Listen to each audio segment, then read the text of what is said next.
jardinier de pollen. Aujourd'hui, nous allons essayer de vous faire découvrir notre manière de faire nos semis.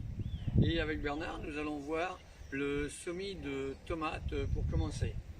Alors dans un premier temps, vous voyez que le terreau, puisque nous faisons nos semis dans du terreau que l'on achète, exempt de tout parasite, nous l'humidifions de façon que le volume dans lequel nous allons le mettre après soit aussi une réserve d'humidité et donc une facilité pour les graines de germer. On termine donc de remplir le contenant pour étasse dans un premier temps, de façon que les graines que l'on va mettre soient bien en contact avec le terreau et donc puissent germer facilement.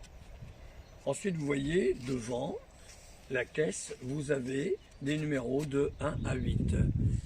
Donc Bernard va pouvoir, à partir d'une petite réglette, faire autant de rangs que de numéros. Et ces rangs faits avec la réglette vont permettre de semer une variété.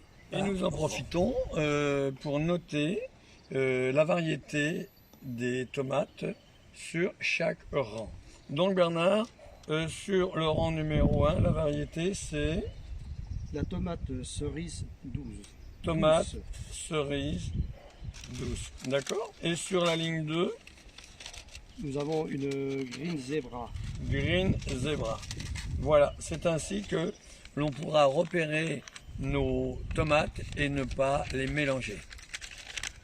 Une fois le petit sillon réalisé dans la caisse, on dépose dans ce sillon les graines, une par une.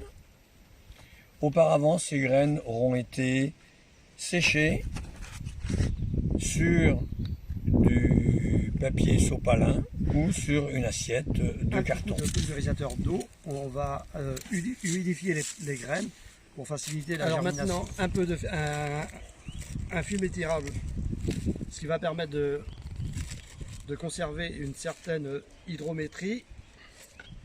Ce film étirable, on va le laisser jusqu'à la levée. Et donc, dans une petite semaine, elles vont montrer le bout de leur nez. Et à partir de ce moment-là, on enlève le film et on les met en pleine lumière. Ce qui va être important, c'est pour que les graines se lèvent, c'est d'avoir de la chaleur et de l'humidité.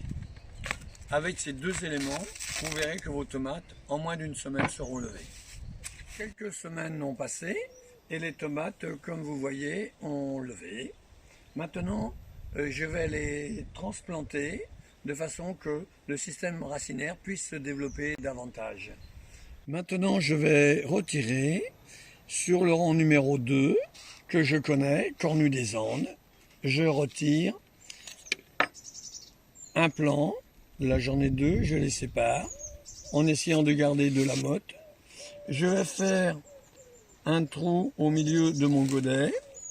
Je dépose ma tomate, je la descends le plus bas possible et je vais compléter mon godet avec du terreau de façon à ce qu'il n'y ait plus que la tête de la tomate qui dépasse. Tout ce qui sera en dessous sera un système racinaire. Voilà, je mets le numéro de mon rang pour savoir que le godet qui a le numéro 5, c'est telle variété. Très jolies tomates, Bernard. Oui, mais pas de panique, ces tomates-là vont être mises en serre et elles vont être couvertes en plus. D'accord, ce qui veut dire que pour nous jardiniers qui n'avons pas de serre, on a le temps, pas de mise en pleine terre avant.